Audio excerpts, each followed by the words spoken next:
This is Andy Gutierrez from StarWars.com, and you are listening to Coffee with Kenobi with Dan Z. This is the podcast you're looking for.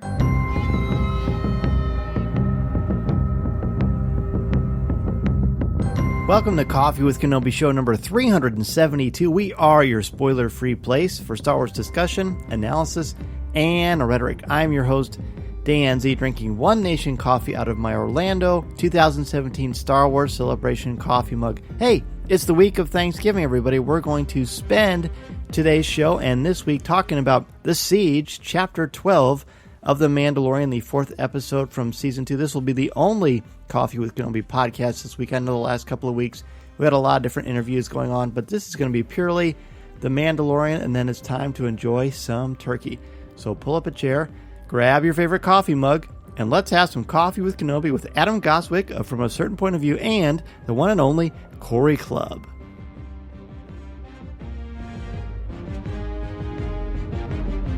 Joining us today for a cup of coffee to talk about Chapter 12 of The Mandalorian Season 2, Episode 4 of The Mandalorian Season 2, The Siege, are two guests to Coffee with Kenobi. One is a returning guest and the original guest, the original co-host of Coffee with Kenobi, Mr. Cory Clubb. Hello, thanks for having me on. You are welcome. See, usually if we're doing pour-over, I expect us to do or say something silly, but this is serious business tonight. I got to be good serious now. That's right. Get that serious helmet on. This is the way. And when you've got a serious conversation, you got to bring in another heavy hitter. So we're going to bring in Adam Goswick. Adam is the co-host of From a Certain Point of View podcast. He's been kind enough to have me on his show a couple of times. So Adam, welcome to Coffee with Kenobi. You're welcome. When does the other heavy hitter get here? Oh, that's see, look at it. He brought the humility too. I like that. I like that. Thank you for having me on, Dan. I really appreciate it. I've been looking forward to something like this for a long time, and it's really, really cool to talk with you and Cory on Coffee with Kenobi. So thank you. Yeah, of course. It's great to have you on. And of course, Cory, everyone knows, and Cory is probably the biggest Mandalorian fan out there. And we're going to talk about The Siege, a very, very powerful, important episode for a lot of reasons, which we're going to get into. So, Cory, we'll start with you. You go ahead and give us your letter grade and overall, just kind of an overall broad view of the episode. Okay, so, yeah, starting off, we're halfway through the season. I'm excited. This is a fun episode. And it's kind of a small summary, I guess. It's a nice return to that Western motif theme we kind of get throughout the whole series, really. We're back to familiar territory, and, same planet everything started on. The episode had some fun moments, some laughs, some action-packed moments as well, but could have been easily a season 1 episode as well for me. I'm going to give it a letter grade of B. Wow. Just a B, not a B plus, so just a B. Just a B, straight B. Okay, well, we're going to find out more about why you have that grade that you do. Adam, what about you? You have overall thoughts on this episode, I'm sure, and let us know that as well as your letter grade. Yeah, I had a lot of fun with this episode. There's some things that trigger my interest from, being a Star Wars fan from days of yore. So that was very exciting to see some stuff like that. I thought this was a Carl Weathers directed episode. I thought he nailed it out. I thought he hit it out of the park on this one. Just nailed it, and so much fun. Great to kind of see the band get back together. Some of those characters mixing up again that we know from season 1. I'm going to go with like an A- on this one. I think leaving some room for what might come down the road. I don't want to jump into A or A+ territory just yet. I think there's maybe a few little things that could have been better, but A- for me. As for me, I'm going to give this one a solid A. I thought it was excellent. I would say it's my second favorite episode of season 2.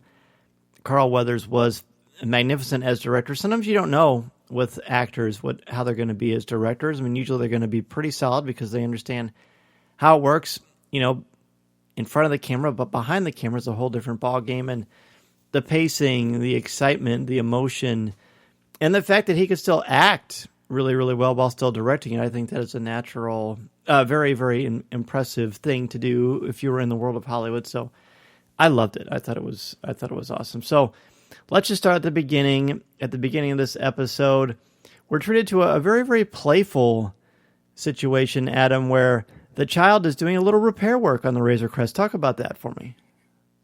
Yeah, my co-host Josh we talked about this on our show, and he reminded me it kind of felt like a baby Groot moment from Guardians of the Galaxy 2. Where he's kind of pushing the button on the bomb and rockets and telling him what button to push. So it was, for me, I thought it was hilarious. It was almost maybe a little bit like Abbott and Costello comedy. Red wire, blue wire. Don't put the blue wire back where the blue wire goes. You got to switch them, and then touches them together and gets a little shock. I loved the comedy of that moment, and I also loved that Mando didn't really get frustrated at that moment as a dad. It was, he kind of sighed and said, "Okay, it was worth a shot," and just kind of let it go. So I can appreciate that as a dad. I like that Mando approached it that way, but it was also just a very good comedic moment. Cory, what about you? What do you think of that episode? You're also a father. Did it kind of hit home for you? Oh, for sure, definitely. I know with my kids, it's easy to tell them a task and no, do it this way, not do it this way. Just trying to lead them on, obviously. And I find it encouraging too that the Mando is still interacting with the child on a level where he kind of respects him, but also is like, I take care of him still, and these small little moments throughout kind of this whole episode, really.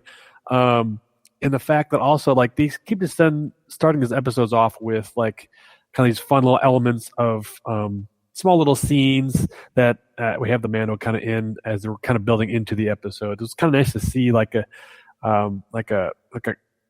opening scene of some sort before we hear the main credits. But it is fun to see. I was impressed that the child was astute enough to know.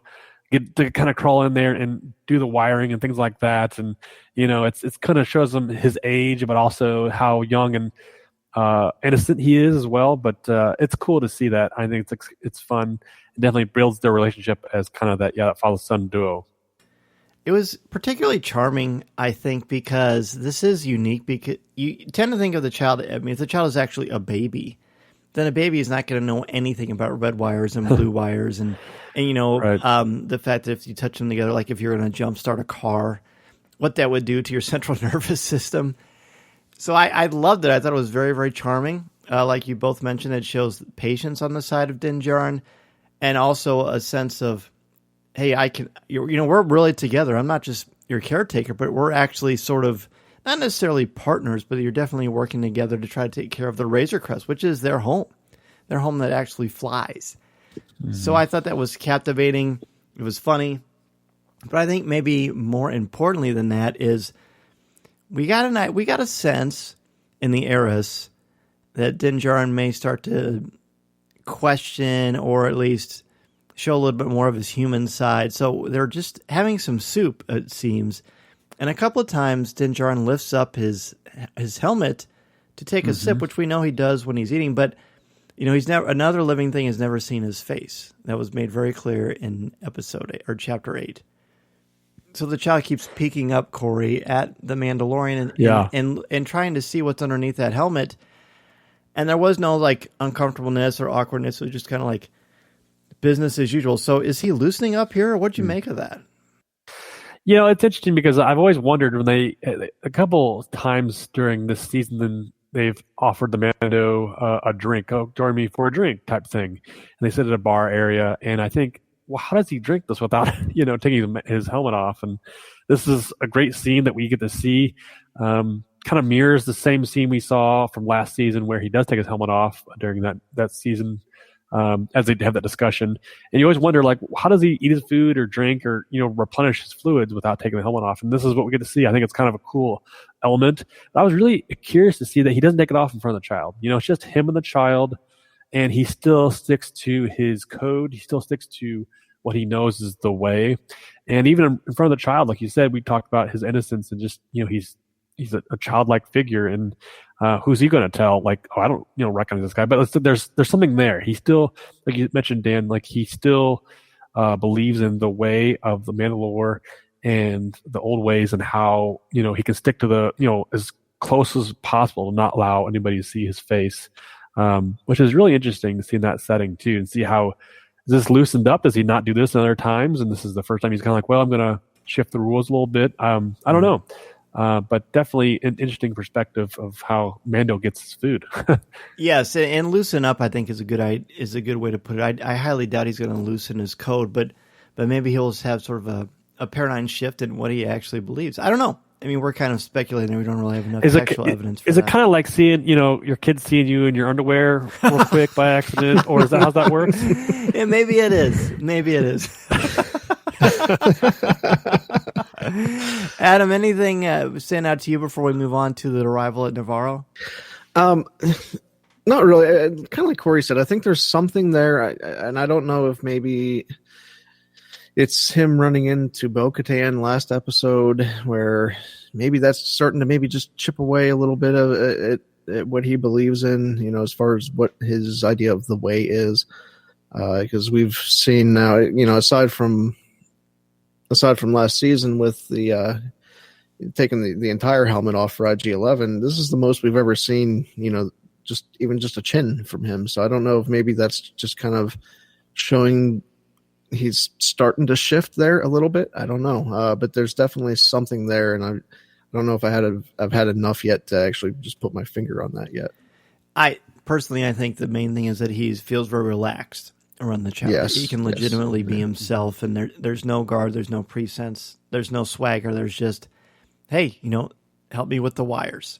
So, and I also made me realize that the child is probably more, even though it can't fully communicate, although every time it talks or makes those baby noises, it's like the cutest thing ever. It's like hearing a bug sneeze, right? That's how cute it is. But you see that there's that camaraderie and that fellowship that they have, which I think is very, very important. So speaking of that, we arrive on Nevarro, and then before we get to Nevarro, though, no, that's not true. We get to Nevarro, and we see the Armorer's headquarters, and it's being taken apart by these Vandals, these Aqualish, Walrus Men for us early Kenner Star Wars figure types. Yes. And then they are pretty gruesome, and you know someone's going to show up. I expected it to be the Armorer, but it wasn't. It was the new Marshal, Cara Dune. They've taken up to really cleaning up Nevarro, and I love that because at the end of season 1, Grief almost is kind of selling Nevarro. Nevarro is a great place. We're going to clean this place up, and then they've actually lived that. They've actually went through and they've done everything they can to make a safe. They have this green zone, so they've done everything they can to make that green zone safe, including setting up a school for children. They've tried to push out the Empire as much as they can, and then Cara Dune has stayed on to become kind of that enforcer type that she would be so good at, and we see in that scene that she is definitely very good at that, single-handedly taking out the Walrus Men, as you had said before. Very great action scene for her, for Cara Dune, for Gina Carano. And like I said before, I just love how much they've cleaned up Nevarro and how much they've invested into that time and energy and passion. Cory, anything for you that stands out about that one? Yeah, I want to echo what he said there. Gina Carano's character, Cara Dune, is a physical character. She's very physical when she fights. I also like the fact that she is the marshal of this town, very similar to what we saw of Cobb Vanth on the first episode of the season. I was really encouraged to see that because she didn't seem to fit, really. She was kind of going along her way and just living her own way, and now she has a role and she has a purpose. And I think that's what she needs as a character. I think she sees some growth there. I think it's really great. And then, of course, she gets to take care of some thieves there and rescue a little. What are you calling that? The little squirrel / mongoose thing? I don't know what that. That's new. Yeah. Yeah, but some great puppeteering, of course, as well. But I always find it interesting that we introduce new things, and of course, we're back to Cara Dune doing what she does best, and in a cool setting too. It seriously shows us the armor's armory, I guess, and it's vacant. There's no one else there. It's being ransacked. So we obviously see the armor's moved on as well.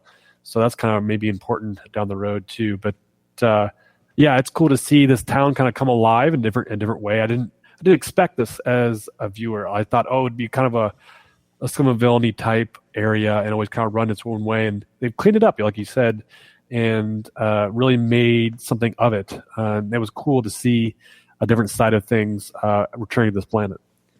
It did make me realize how much I actually liked that character of Cara Dune. I mean, I thought she was cool, but it was just exciting to see her back, and I feel like, there's definitely a lot of swagger here by Gina Carano, and I think she just really imbibes that role very, very well. But everything has changed on Nevarro. You can tell it's cleaner. This is the first time we've really seen Nevarro filmed where it was sunlight and not overcast or cloudy or dark, which I think is important to sort of show you things are different here. I really like, Cory, when they arrive, when the Mandalorian and the child arrive, and just how the four of them reunite. Talk about that and how you felt during that sequence. It's interesting because I rewatched it this afternoon to kind of get a prep for this discussion today, and I was watching through it, and at the end of the episode, they always throw those storyboard pieces out there, and I noticed there's one where they do have them walking into the town. And if you notice, there's a lot of like greenery that's kind of in the artwork. And it's really interesting that way because it's like, oh, it really pops those colors. If you take the greenery out, it's really a desolate and dark town. And it just shows so much of what they were looking at for, the storyboards, the keyframes and such, looking towards how they want to frame up the shot, how these characters were returning. And it's almost like, hey, these characters aren't at odds anymore. They're definitely working together and they trust each other. There was so much mistrust in that first season. I think they're trying to get to know who each other are, learn the basics. We saw, Mando, go up against Carl Grievous, but Grief Karga and also Cara Dune's character, both they had a kind of scuffle with each of them in the first season, and he's come to trust them, and that's the big thing for Mando. We've seen a lot of growth in him, even these few episodes, and walking together and trusting him. Hey, I trust you to fix my ship. I trust you to walk down the town, and hey, I'm impressed what you're doing with the town. And I liked Grief Karga's quote here. He says, "If the Empire couldn't settle it, then what makes them think they can?" He was referring to the New Republic. And it's cool to see, like, even though like he doesn't trust the outward authority in the sense of the main core systems, he understands that like we have to do what we can here. And even though it's kind of a Wild West type style, but we're going to clean things up and make it right as a lucrative trade depot for other planets and whatnot. So pretty cool to see that return and see that upgrade.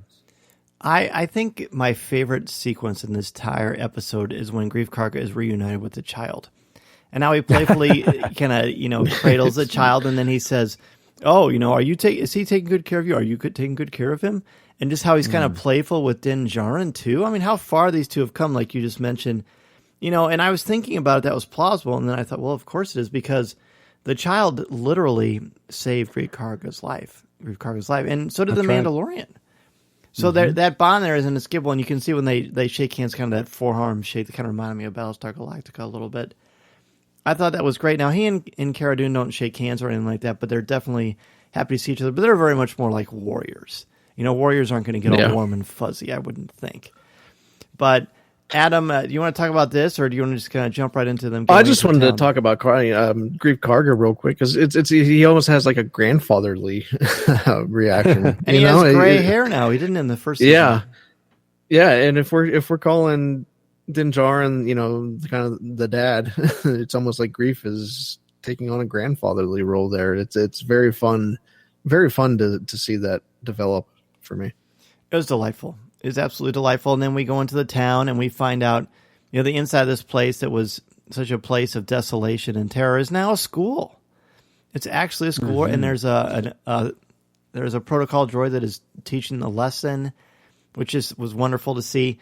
And then we get this very interesting event, Cory, where the child sits next to, I won't say a peer, sits next to a kid who was quite a bit older than him, although not age-wise, but maturity-wise. Talk about that sequence. Did your kids get a huge kick out of that? They loved that scene, and it's showing the child and setting. It's interesting. He's interacting with other kids. We saw that in the village. I think Gina Carano's character introduction. that scene with the village kids were coming in and interacted with the child. And this scene is a different setting. They're, obviously a formal appearance, and him using the force effect there on the cookies was really cute. It just showed some playfulness about the episode, and knowing that this is still, a Disney centric thing, and how much fun we can have with this. And my kids are laughing along because it's just, you kind of knew it was going to happen. And of course we always see this little child eating something or whatnot. And it's cool to see. I was impressed that it looked like little blue macaroons or something like that. And I was like, oh, I recognize these. And that's the first time I think I've recognized a treat or a food in Star Wars and realized it's in the real world too. Like, oh, I can clearly recognize that's what that is. So it's not just some slop or a squid of some sort that they're eating or drinking. So calamari. Yeah, it was cute. I was impressed also that whole. I was thinking like that whole scene that classroom is like the old bar scene where they had the shootout the last time we were in there. Yeah. It was kind of blown up and caught on fire and stuff like that. And like there's some significant time that's really passed here. Yes. And you guys know, like, I mean, I don't know, but like, do we know how much time has passed since Mando has been back to this world and kind of been around? Like, I feel like, what, 3 to 6 months maybe? I don't know. It seems like a long time. Officially, they haven't said. Right? Okay. So we don't know that for sure. But I also I really liked this sequence. I started to feel sorry for the child that was going to get bullied or picked on. It's just like, I always worry about the child being vulnerable, and then it gets thrown upside down, and the Razor Crescent puts its hands up like it's on a roller coaster.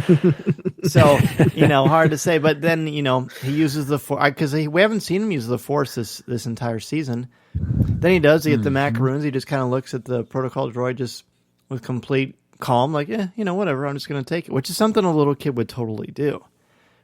Very, very charming. Adam, have you ever stolen macaroons from anyone, or is this the right time for you to just kind of confess? I have never stolen a macaroon before. I'm glad. I thought a macaroon was just a regular, like I thought it was just like a cookie, so I wouldn't have even known what to look for if I was going to steal a macaroon. But I mean, let's be honest, that kid just didn't share his macaroons, and no, he was not. He was. I said to Mason, I think he kind of deserved it. Yeah, he did. I think so too. Pretty funny, but the child, Din Djarin says, anywhere I go, he goes, and he said, well, no, that's actually not a good place to take a kid. And I was really nervous about it, but I thought, well, I mean, Greef Karga, I think, has already proven himself. I guess we just need to roll with that. And then we find out the mission, but before we do, we're reunited with the character from the very first episode, Cory, who, I don't know what the actual biological term is, but when he sees the Mandalorian, he exhales. Almost like he pooped his pants. What is that? Yeah. Is that like a sigh, or is like a gulp? Or, I think it was a panic. I think it was like a poop your pants situation. Yes. That's right. Yes. Horatio Sands' character reappears, and I thought that was pretty cool to see. And then we find out there's an actual plan, and Cory, talk about that whole thing, how it breaks down, and what the Mandalorian did. Yeah, it's cool to see Mithril back in that different capacity. It kind of has that like Wild West theme where he's kind of fulfilling a role, and he's under Greef Karga, and like he owes him for cooking the books or running out on him or something like that, and like it owes him like up to like, was it 250 years or something like that, or of servitude or whatever the case may be. But there's definitely like a comedic element that Horatio Sands brings to this character, and I think it was great to have him back. And we all know, it's funny because we're all getting to know these characters too. Like you said, Dan, earlier on, like they all kind of trust each other. They all kind of like have this inner connection. And Mando was great to be like, well, I'll chase him back down if you need to.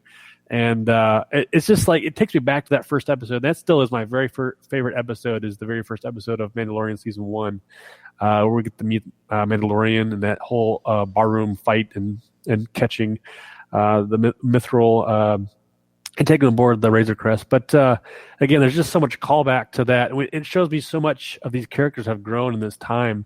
And it's cool to see, like, man, we're already like, oh yeah, that's that guy, and we all are already understanding the characters in this world. It's just interesting that we get to see him again, and again, like you said, it's kind of bringing the band back together a little bit. So it's fun to see them kind of get up together, and then I was interested to see that Griff Cargo is like, oh, I've kind of like brought you into this plan that I've already got cooking up, and it's interesting to see that as Mando takes us on, because you said there's a little bit of a trust, but also it's like now what am I into? So moving ahead, like obviously there's a lot to be fulfilled. Still, like there's a little bit of like not uncertainty there maybe. And I guess I forgot to mention one thing. I noticed in season 2 that in every episode, the child is either eating something or getting eaten. Every single episode. Isn't that interesting? Yes, absolutely. Yeah. So yeah, there's the plan is in place. It doesn't really take much convincing for him to do it, and I feel like that's a sign of growth as well. Because he is more. He's not the loner. He's more interested in fellowship and kind of creating his own. Mandalorian it's not a religion, it's a creed. So, and part of that is sticking up for your own and being loyal to your own. So I feel like he does identify with Greef Karga and Cara Dune. And they do absolutely need him. The other capacity we saw Mandalorian in was the bounty hunter role. He's taking these bounties from Greef Karga, and now it's more of like a friendship capacity. You're like, oh, I'll come along with you on your adventure and help you out. It's I'm a friend, I'm going to help you, versus I'm getting paid to do a job. So that again is a growth, I think, and definitely interesting to see them, move into those type of roles. Well, Adam, it does also appear that Greef Karga has changed. I mean, he doesn't, if he is still in charge of the guild or whatever, that doesn't seem to be his MO. He seems more concerned with Nevarro and making the town or the planet a place that's actually free. Did you catch that as well about his character dynamic shift? Yeah. It seemed like he had a bit of a different set of goals there for a little bit. I'm not so sure that he's maybe left the guild. I remember at the end of season 1, he talked about, making this a respectable place. I'm sure that he can find some way to make bounty hunting a respectable profession, but as complicated as it may be. But I definitely did catch that where it seems like, not only has Nevarro cleaned up its act, but it's almost like Greef to some extent has kind of changed the business that he's dealing in too. But yeah, like I said, I'm not putting away the chance that he, could still be swinging some bounty pucks here and there. But yeah, it definitely did feel like that. It was super cool. So now basically, let's take a break. Why don't we do that? Let's take a break, and then when we come back, we're going to talk about the second half of this episode, including the actual siege itself, the return of a very familiar vehicle, and a big twist. This is Coffee with Kenobi. This is Vanessa Marshall, and you're listening to Coffee with Kenobi.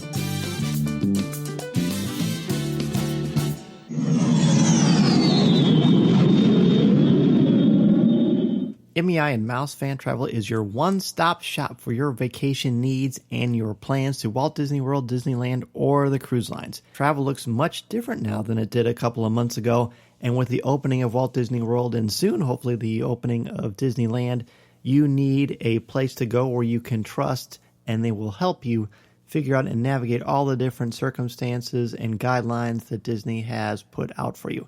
And I can say that we had our vacation modified, and as soon as dates were announced, MEI contacted me directly to help me reschedule, which is exactly what I was hoping to do. So if you are interested in rescheduling your vacation or want to try to plan a Walt Disney World, Disneyland vacation, or anywhere else you want to go on the planet, be sure to contact MEI and Mouse Fan Travel at www.coffeewithkenobi.com/mousefan-travel. Their signature service and expert advice will help you maximize your vacation time and dollar, and they will help you figure out all the different changes and modifications going on at the Disney theme parks. They are amazing, and I can tell you, honestly, from the bottom of my heart, the peace of mind that Becky Mencken and the crew at MEI and Mouse Fan Travel have given me is invaluable. If you're interested at all, again, go to www.coffeewithkenobi.com/mousefan-travel. We're back, and Cory, you made the yummy sound when we left earlier, because there's some interesting things that are going to happen in the second half. So they go to this Imperial base, which is supposed to be basically evacuated. We quickly find out that is not the case. As they're trying to break in, I mean, first we get to see this exchange of, oh, how about I take 100 years off your life sentence? And that becomes kind of a thing back and forth. And there's this massive platform way above, so the Mandalorian just takes off into the air. And when that happened, I looked at my son. I said, "He's basically like a superhero, isn't he?" I mean, he really is. I'm sure it's definitely a Batman move. You loved it, right? Yeah. Yeah. Well, talk about it. Talk about, is he becoming too overpowered, or is this just him kind of getting into his own and just how good he is? No, he's definitely doing what he's supposed to do. I think a Mandalorian is on his A game as far as, like, I'm gonna go check things out. I'm gonna lay the land. Very much, again, kind of back to that Western motif of, I'll take the high hill or whatever and check things out, and lo and behold, they find the enemy. It's not abandoned anymore, like he had thought. And it is interesting to see, like, kind of that, like, it's almost like they took a stagecoach around a canyon and brought up to the fort there and looking to find the spoils, but yet the enemy is still there. It's very much kind of akin to that. So I don't know if he's so much overpowered, but I think it's more of just providing a role as kind of the gunslinger still. So I think he's still very much that type of guy, but now he's a jetpack, so he can do that kind of thing. And Mithril, like you said, the comedic element of that was really played off really well. It's cool to see that too. It wasn't forced. I think it was felt really natural, I think, between the characters as they were kind of breaking in. And I realized too that they kind of boss him around a little bit, Mithril, poor guy, through this kind of whole sequence of breaking in. And I noticed that he seems to do a lot of the work other than, blasting his way around. But what are you guys' thoughts about him doing a lot of the work during kind of the siege part?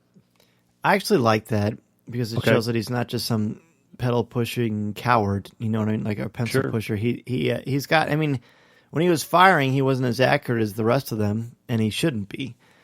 But I thought that was cool, and I thought it was the fact that he's basically us, because he's the one who's, in a real situation, we all think we're all tough and stuff, but we're not, right? So in a situation like that, we'd be in trouble. So he's sort of like the voice of the people, because these other characters are larger than life. And I don't think the Mandalorian is overpowered either. I think he's just that good.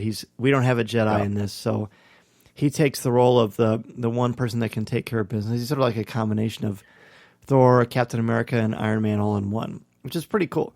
So they actually get into the base, and when they get to the top, there's like the Mandalorian has already taken out a bunch of stormtroopers at him, but they go inside. Anything you want to talk about before we get to the big reveal, either of you? Adam, we'll start with you.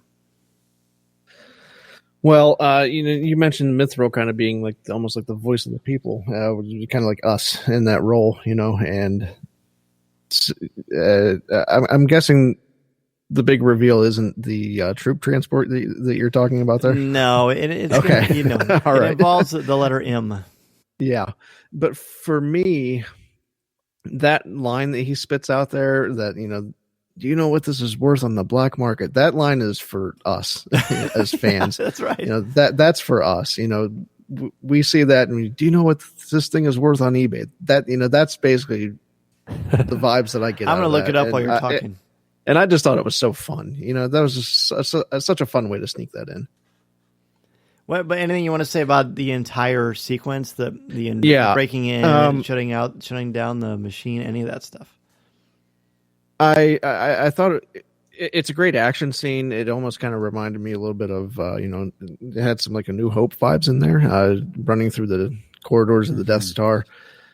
My co-host Josh mentioned that he thought there was a little bit too much going on with like the wipes, the transitions that they use. I didn't quite notice that, but I guess that is a valid point there. But for me, it had that kind of old school New Hope vibe, running through the Death Star and disabling the base, which in this instance isn't a space station, but it kind of had the same feel for me. Yeah, I agree with that, Adam. I think that this sequence is interesting to see Mithril power things down and make the coolant overreact or whatever. And definitely has a very much Empire feel, running around those bases. And we get that throwback to Obi-Wan doing that same thing. And I like his comment or his joke about, like, there's no guardrails on this. I just thought, like, of course, duh. I mean, like, that's so funny because, like, you're right, think about the Death Star running around that place and how long those shafts are, and like there's no guardrails and some of that stuff, and just kind of funny. But it was kind of a fun throwback to that. But then kind of things got taken off when they shut things down and move on into the next area as things are kind of going crazy for a moment. All of a sudden things take off. It really reminded me. Have either of you done the Void Secrets of the Empire at Disney World? Or I haven't, no. It reminds me of that because you're walking through these small hallways and there's lava and there's random stormtroopers that will blast you. It very much echoed that. And I wonder if any of that was inspired either way, because I love the familiarity of that. I love that there were sound effects from the original Death Star sequence in A New Hope. Oh, cool. But there were a lot of A New Hope shades throughout this episode, I think. But I love the pacing of it. Yeah, it was. I know there's kind of a quicker pace. Maybe as you're alluding to, Adam, about just I think that was it. Yeah. I think they have so much time to be like, hey, we need to get going here, and that's fair. I was also, whenever I see stormtroopers now, like on the season, like I always feel like they're just incompetent. I feel like they can't hit anything, and they're just getting mowed over by our characters. It's just like, is that really true, or is that these guys just throwaway guys? And I feel kind of bad that, like, okay, there's no threat there, right? Were they really at any peril at all other than the reactor blowing up? That was the only peril that was really kind of therein. But what are your guys' thoughts on, like, stormtroopers and, like, kind of from last episode to this episode? Are they just throwaway guys? Yes, of course they are. Yeah, just like they are in the original trilogy, really. Mason had said to me, "Why aren't they good at shooting?" And he said, why doesn't the Empire build guardrails? And I said, because the Empire doesn't care about safety. Yes, that's not high on their list. I mean, what do you think, Adam? Yeah, I mean, I would say so. It seems like stormtroopers from kind of day one have almost been throwaway, throwaway characters until we get to, maybe the sequels with that one stormtrooper that's not the throwaway character.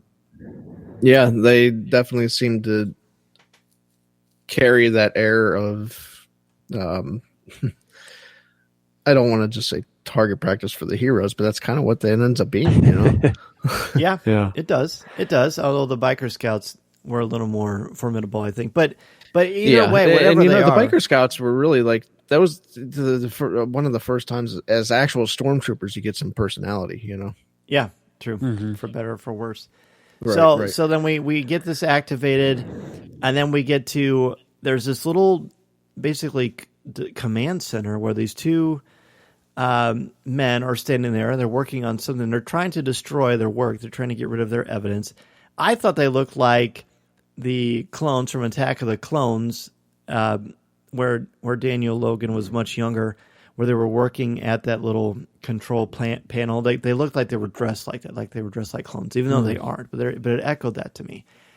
And then we get, Cory, the actual reason, the real reason why they want the child. Talk about, let's just deal with what actually is. Not what we think might be or what kind of speculation is there, but what went through your mind when we heard this stunning revelation that the blood from the child, because of its high M count, which has to be midichlorians, is being used for a transfusion.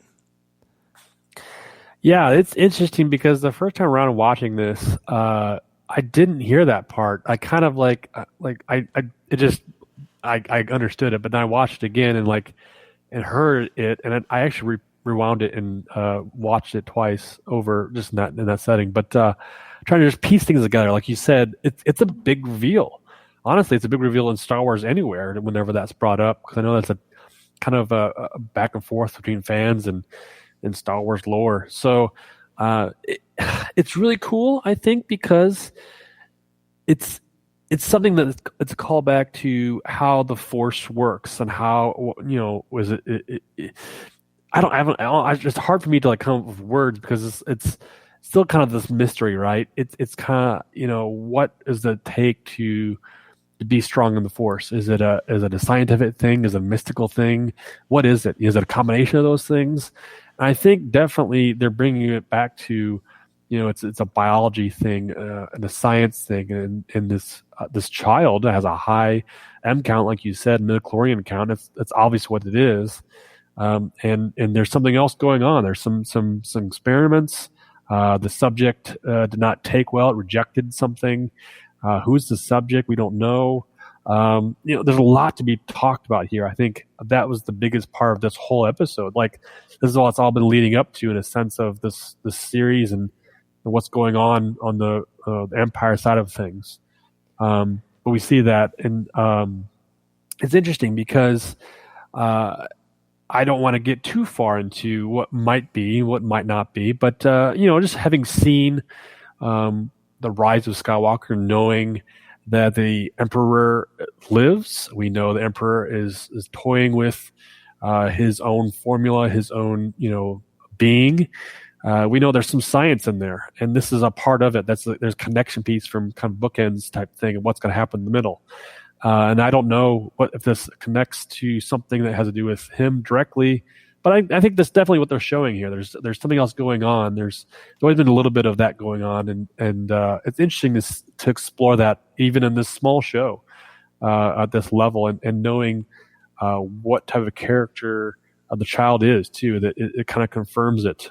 So I think we'll get a lot more things answered hopefully in the next coming episodes. But it's interesting to see that kind of come to how much of a connection it truly is in the Star Wars universe. This isn't just some show about a gunslinging Mandalorian. This is a bigger piece of the puzzle. It opens up a lot of possibilities and a lot of conversation. I mean, does the Emperor know who the child is, right? I think the more important question here is, does anyone know the Emperor is doing what he's doing? You know what I mean? It feels awful. I mean, he's so far away. Exegol's a really far place. And his end game is so important and powerful that is he going to... I don't know. I guess time will tell on that. Sure. I mean, that would be a pretty impressive storytelling synchronization, which is certainly possible. But, Adam, anything you want to talk about with the big reveal here?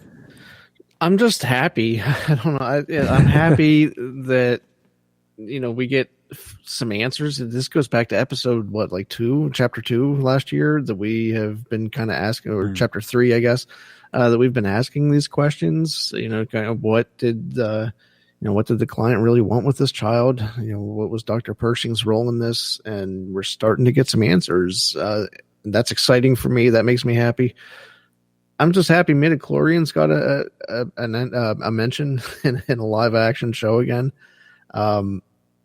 It's just all around. I have thoughts about what all that connects to. How all this works together. But I'm just really happy that this episode went here in this particular set of events. That we got to see Dr. Pershing. I wasn't expecting to see Dr. Pershing in this episode, so I was very happy to see him back. Happy to tie this whole thing together back to the very beginning.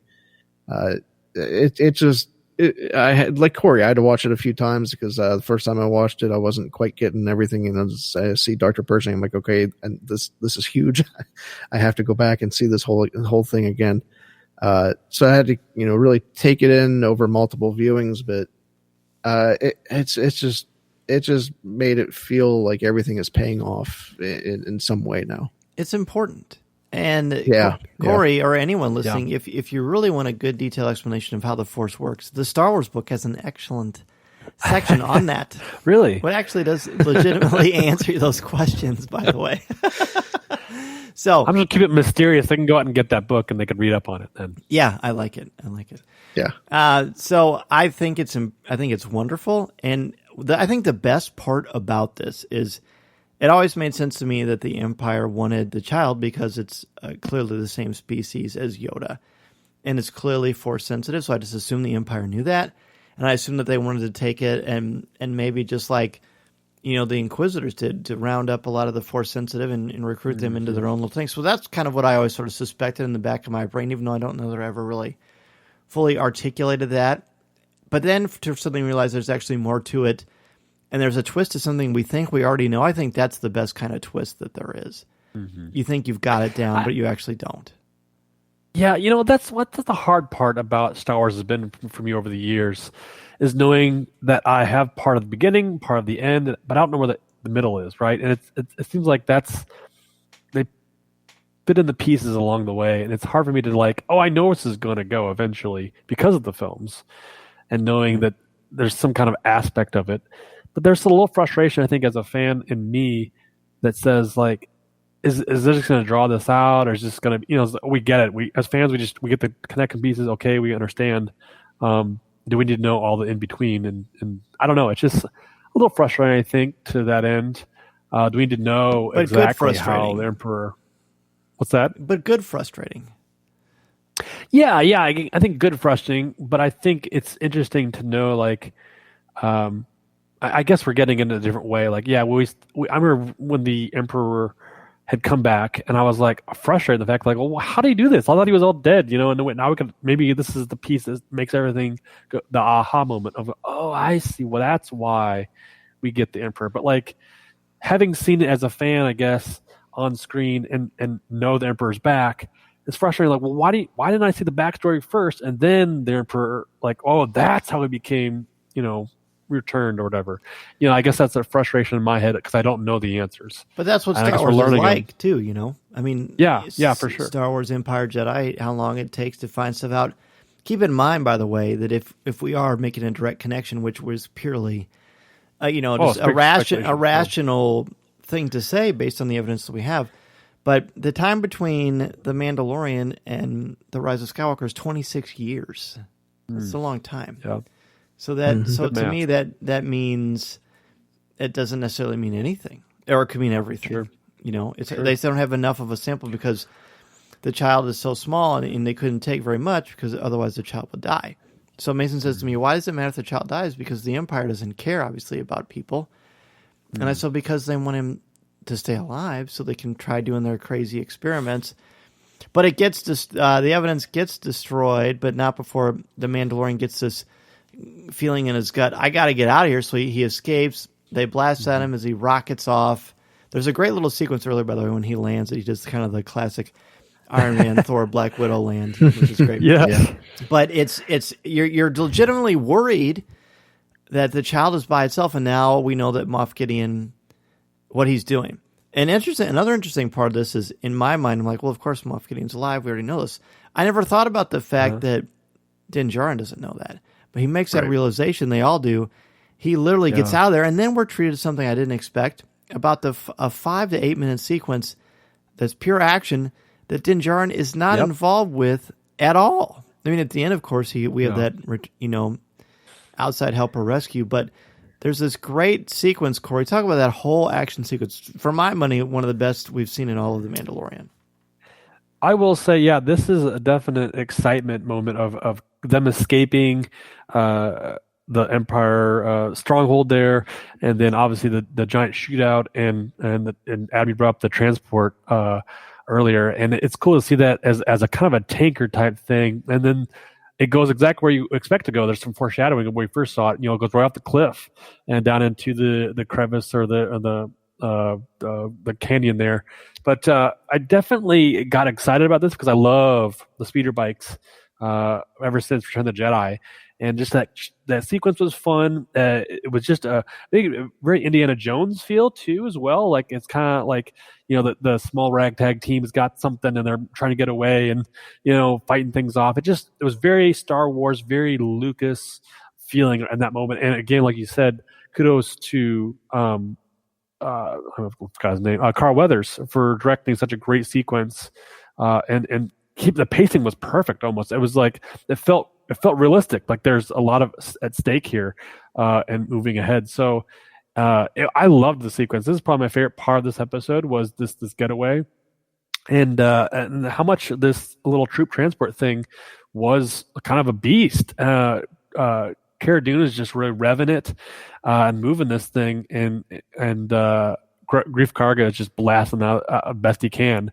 It's cool. And the back and forth, where they're yelling back and forth, is definitely a New Hope callback, I think. It's a lot of fun. So again, really, really pitch perfect Star Wars here, I think, as a fan, and seeing how this plays out. And of course, all the cool vehicles we get to see. I love seeing the Imperial troop transport actually being used. I mean, we saw it very, very briefly in chapter, I think, 7 or 8. It must have been 7. Yeah.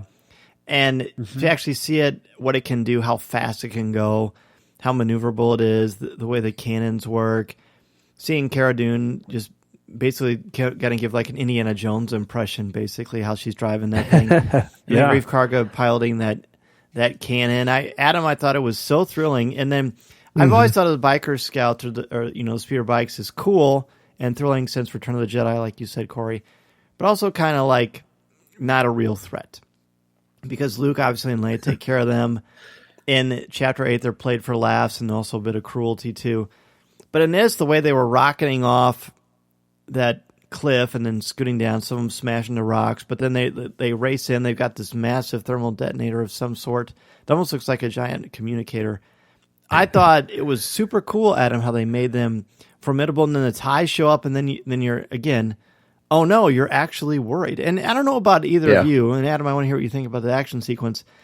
But for the both of you, when you're watching this, or people listening at home right now, I am legitimately, the first time I watch every episode of Season 2, worried out of my mind. Because I don't know what's going to happen to these characters. We don't have the same blueprint like we do with Clone Wars and Rebels. Or not Rebels, but Clone Wars, where we know the final fate. We don't know the final fate of any of these spectacular characters. It's true. So you're always on the edge of your seat. There's so much adrenaline. Adam, what do you think? That's true. If something, I'll tell you this: if something ever happens to one of these characters, I will be, I will be totally caught off guard and flabbergasted. I almost feel like this is so familiar, just because it feels so much like old Star Wars, or it feels so much like Indiana Jones was a great reference there, Corey. But I'm almost expecting them to be okay at this point, and I don't know why I feel that way. I don't know if it just feels comfortable because it's kind of, it feels like what I know. And I know who ends up okay in those old movies. I don't know if that's it or what it is, but I feel okay. I don't feel like I'm afraid, but I know one day that's going to turn on me pretty hard. But yeah, I don't know. I don't feel the peril for some reason. I don't know. Oh, wow, I totally do. Do you, Corey? Not really. I agree with you, Adam. It's only because there's still a lot of story to tell. I guess my fear is that we don't have the child secure. If that makes sense. Like I was in fear for what happens if the Empire gets their hands on him again? We know exactly what's going to happen because they just told us.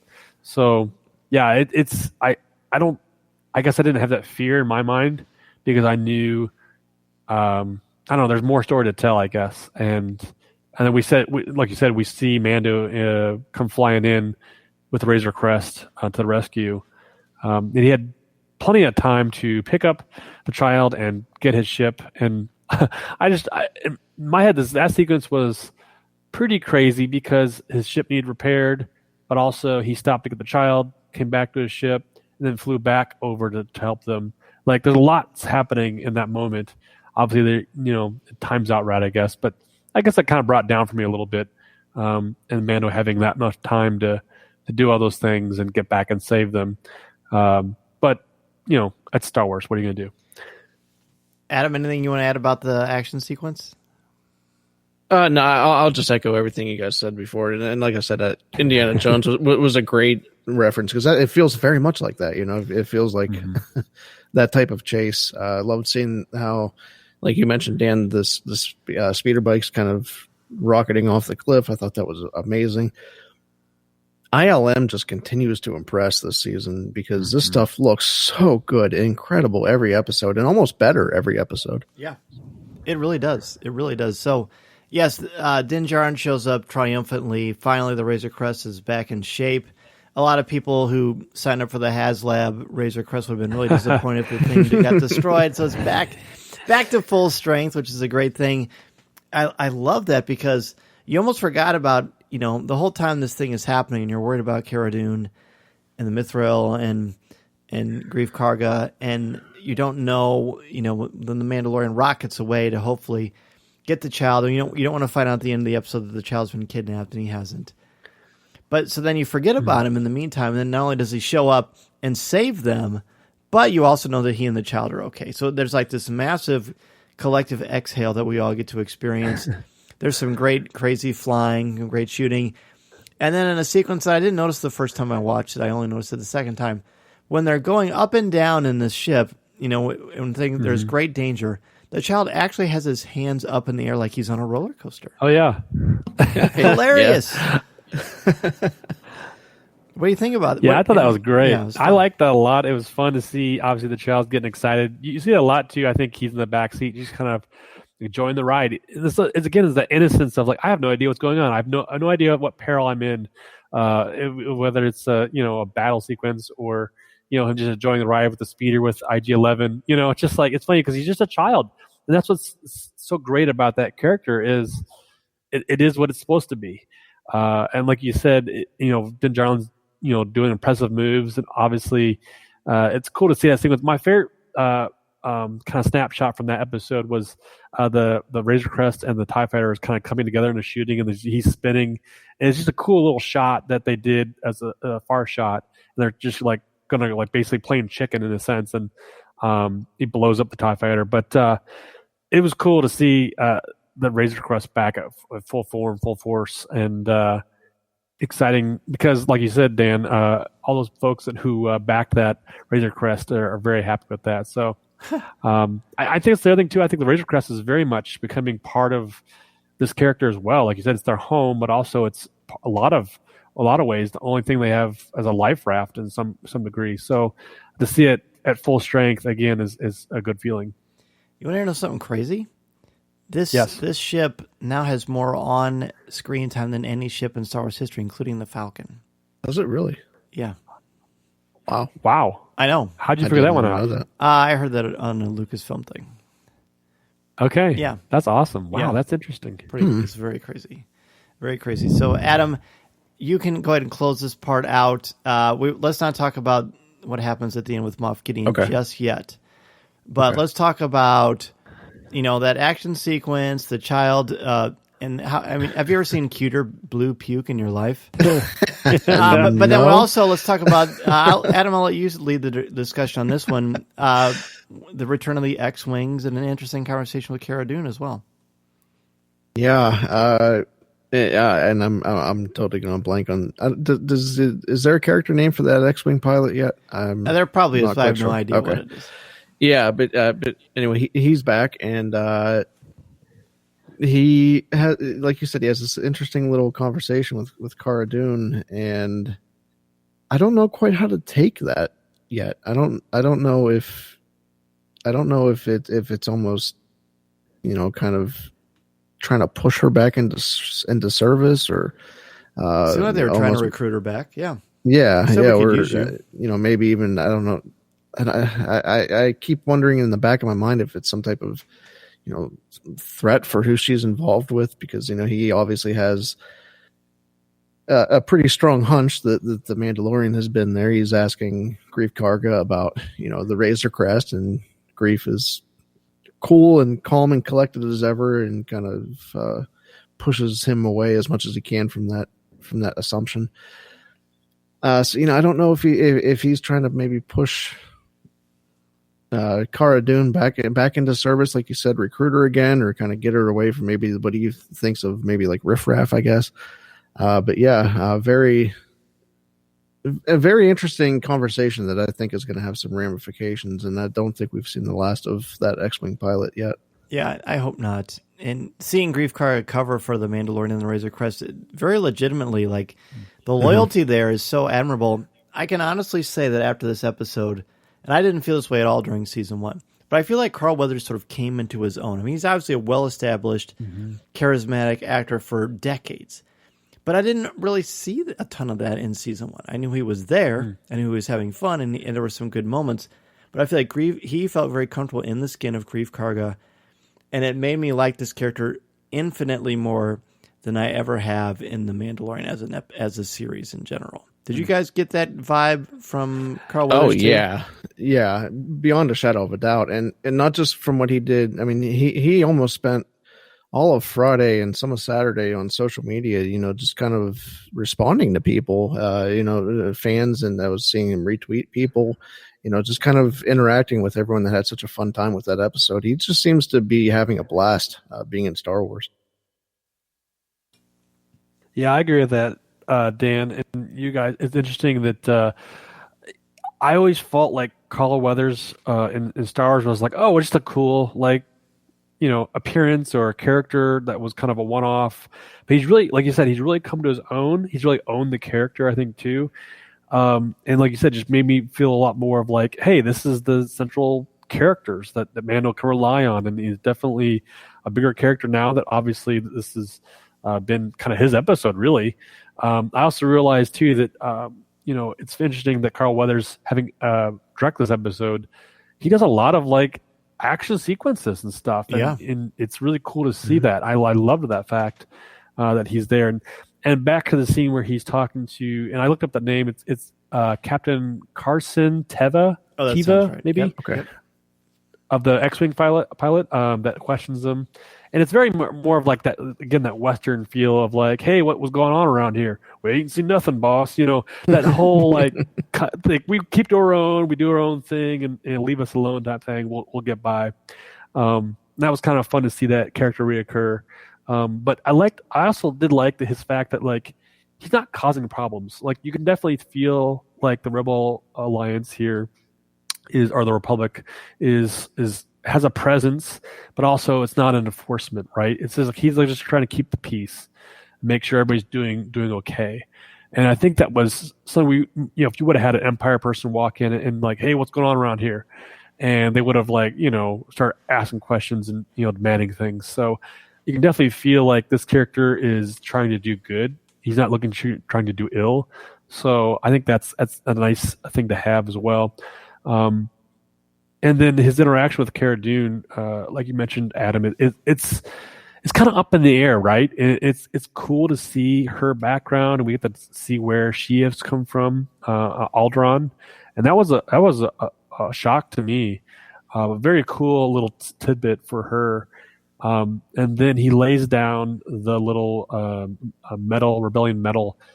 And that caught me off guard a little bit. I was like, man, is this guy just carry these around and pass it out to old rebel troops that didn't get one or weren't there, or is that his job? Or maybe I thought, well, maybe not. Maybe that's his, and he really does feel she earned this type thing. He looked at a record thing, and I thought, man, if that was his medallion or whatever that he earned, he's passing along to her, saying hey, we trust you.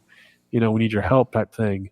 It'll be interesting to see what they do with her character moving forward too, throughout this series. So, or is that a communicator? Yeah, I definitely. Is that a communicator where they can? Go ahead. She can reach out to them if she decides to join up.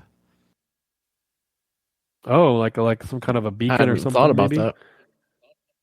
I don't know. Yeah, I guess time will tell if we get to revisit her story. Yeah. So let's go to the very, very end. The ending.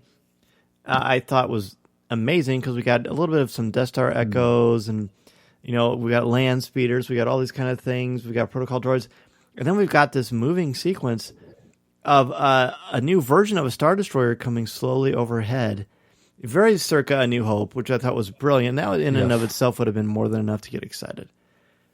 But then we get even more of a piece of the puzzle, and Adam, I'll let you break this sequence down for us. You be the first to explain to our Coffee with Kenobi family what happened here and what you think is going on. Yeah, so like you said, we join Moff Gideon on his transport ship, whatever we want to call that, and definitely seems like a Star Destroyer to me. I'm sorry? It definitely seems like a Star Destroyer.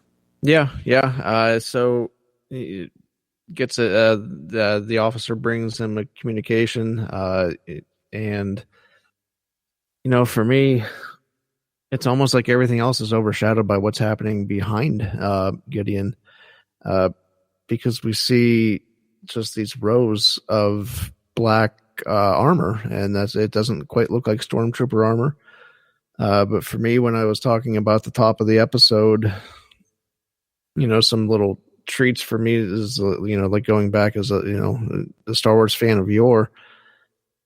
This makes me feel like it's almost like a Dark Forces type reference, where we're building almost a super army of troopers of some sort. And, for me, that's kind of what I feel like is going on with the M count thing. I almost feel like we're trying to imbue a legion of stormtroopers with possible force powers. That's kind of where I'm going with this. So explain what that is to people who maybe are not familiar with that game. Yeah, so Dark Forces was a game, was early 90s, mid 90s, somewhere in there. Mm-hmm. That really dealt with it dealt with a couple things. First of all, it dealt with these dark troopers, which were, there was a few phases of these things, but ultimately we were just kind of building these, like a super battalion of stormtroopers and or droids. But it also dealt with something called the Valley of the Jedi, which was a way to either strengthen an already existing Force user or, possibly give someone who doesn't have Force powers, try to imbue them with Force powers. And, it kind of feels like that to me. It kind of feels taken on that vibe. Cory, any thoughts on this ending? I played Dark Forces, and I remember playing that game. It was definitely a throwback. And you're right, Adam. I definitely think that is Dark Troopers in the background there. There's some army amassing. Right. Moff Gideon has got something up his sleeve. And I love the callback, whether hopefully that they'll be, used throughout the series or later on. But I love the fact that they're calling back to some of these things that are not canon, but they're legends, and they're pulling it into canonize this stuff. And they've been doing this a lot lately. Yes. Yeah. And it's so clearly, touched on with Dave Filoni, because I think he loves putting these little Easter egg things in here and getting people talking and getting things, callbacks and things. So I love the fact that these are the things that are making it to the screen. And whatever capacity they might be in, I'm excited to see what happens. It's again too, it's like introducing a brand new thing to a whole new group of fans. Us old fans that played those games and read those books and know all that stuff from the years ago, where that's all we had. We didn't have films and TV shows, but here we're like, oh, those are those guys, and you start googling all that stuff and figuring that out. And at the beginning, when I first saw that, I didn't know what those were. And one of my kids said, "Oh, they're a bunch of Darth Vader suits," and I was like, "Wait, what?" I didn't. I was like, "That can't be right," and it kind of threw away. And then I watched it again, and it was just like, it was like these dark suits, whether they'll be robotic or if they'll be wearable or something like that. But Empire always has something up their sleeve. I was actually surprised at the sequence as well, that the Empire still has the robustness here. If they've been kind of defeated in one sector, this is still one that's floating around, that's got some major firepower. Like you said, a Star Destroyer's pass them overhead, which is a cool sequence, I thought. But also, you got this big force amassing, another army that's going to be, out and about. So, there's some real threats here. I think we talked about, the stakes are definitely getting higher and higher. We see that through the last 4 episodes. There's something's happening, something's going on, and that X-Wing pilot definitely had the right feeling as far as something's going on or out here, and it's gonna kind of blow up.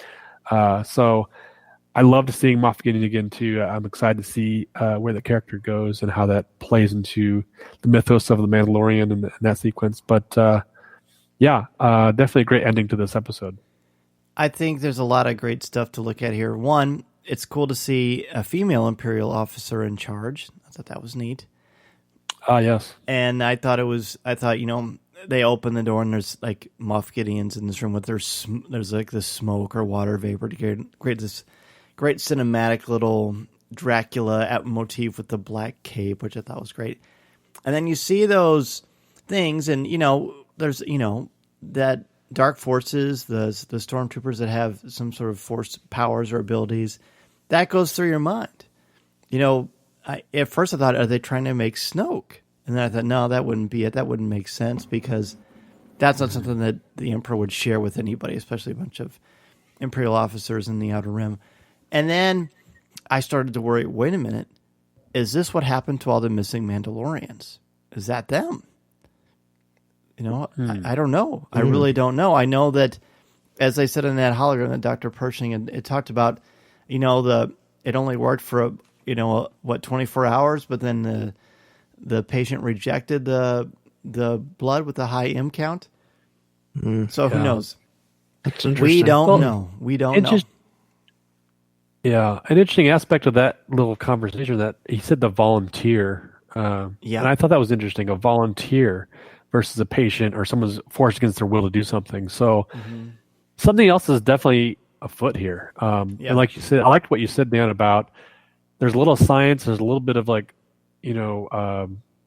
say army, but technology. There's a lot of things going on, right? We don't know who knows what and what's really going on. There's some gothic horror too. And that's what's that? There's some gothic horror as well.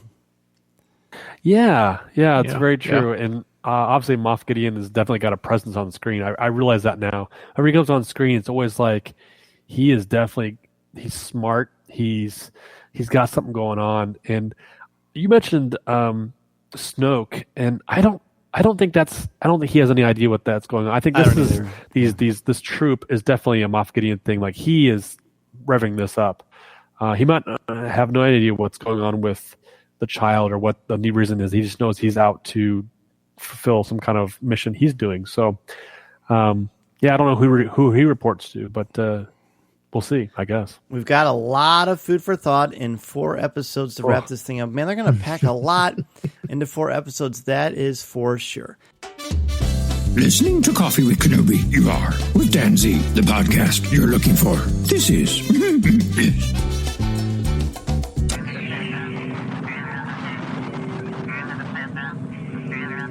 That's going to do it for this week's show. Thank you so much for taking time out of your busy schedule to have a cup of coffee with me and for helping to spread the word about our Star Wars family we've got here at Coffee with Kenobi.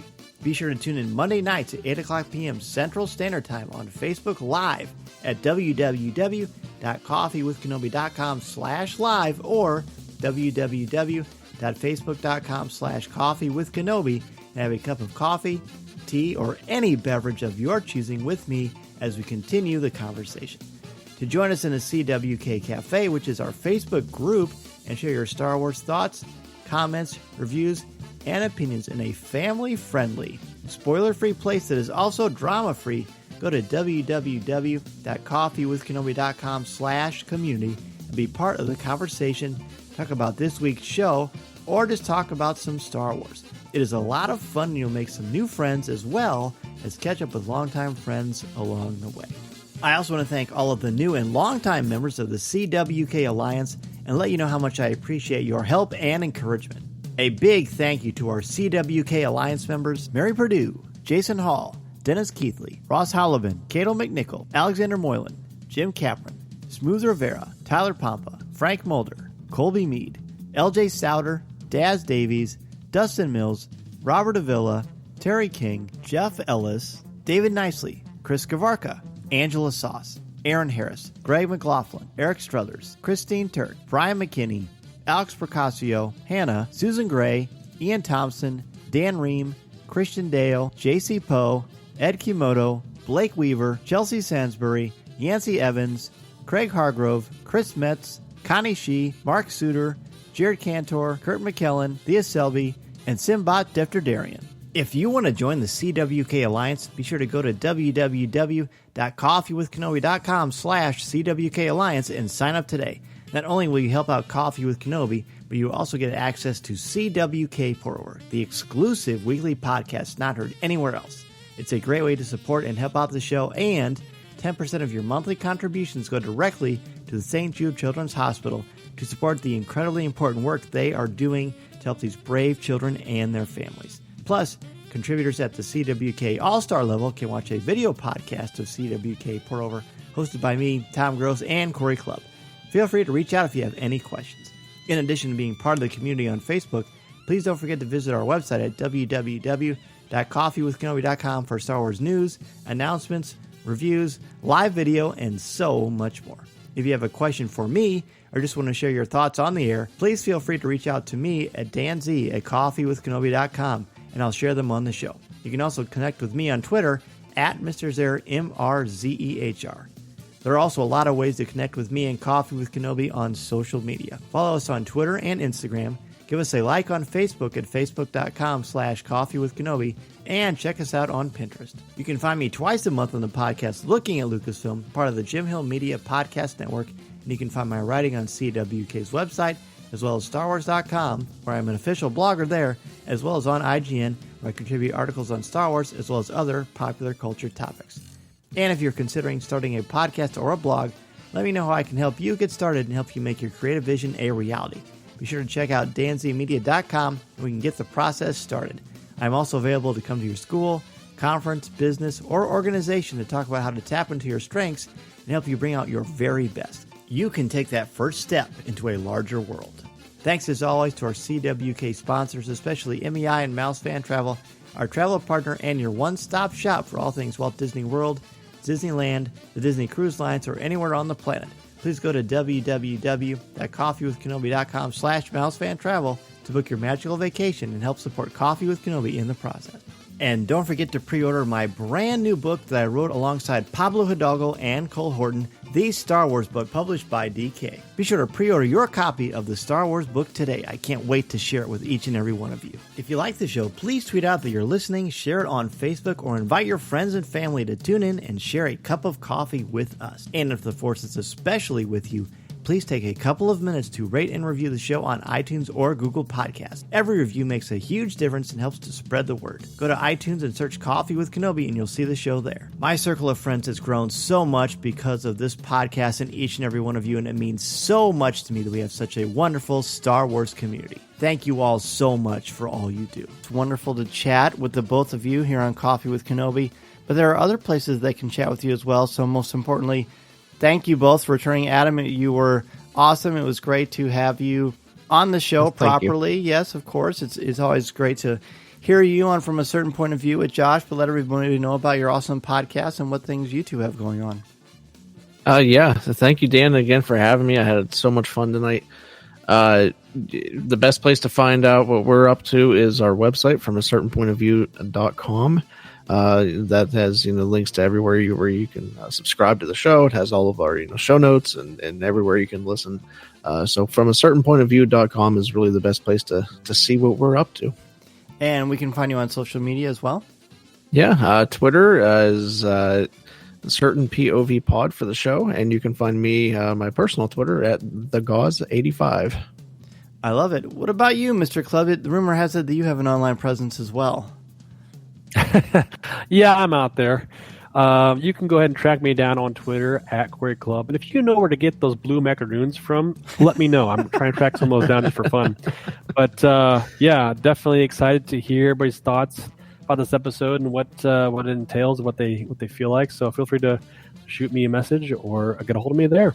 A huge thank you to Adam and Cory for joining me this week on Coffee with Kenobi. And as stated at the top of the show, this will be the only show this week.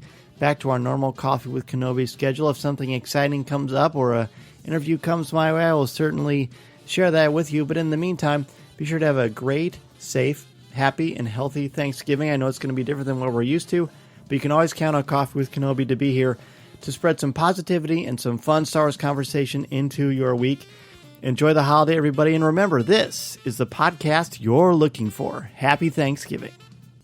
This podcast is not endorsed by the Walt Disney Company or Lucasfilm Limited. It is intended for entertainment and informational purposes only. The official Star Wars website can be found at www.starwars.com. Star Wars, all names, sounds, and any other Star Wars-related items are registered trademarks and/or copyrights of Disney and their respective trademark and copyright holders. All original content of this podcast is the intellectual property of Coffee with Kenobi unless otherwise indicated. This is the podcast you're looking for. There's no one here. Move along.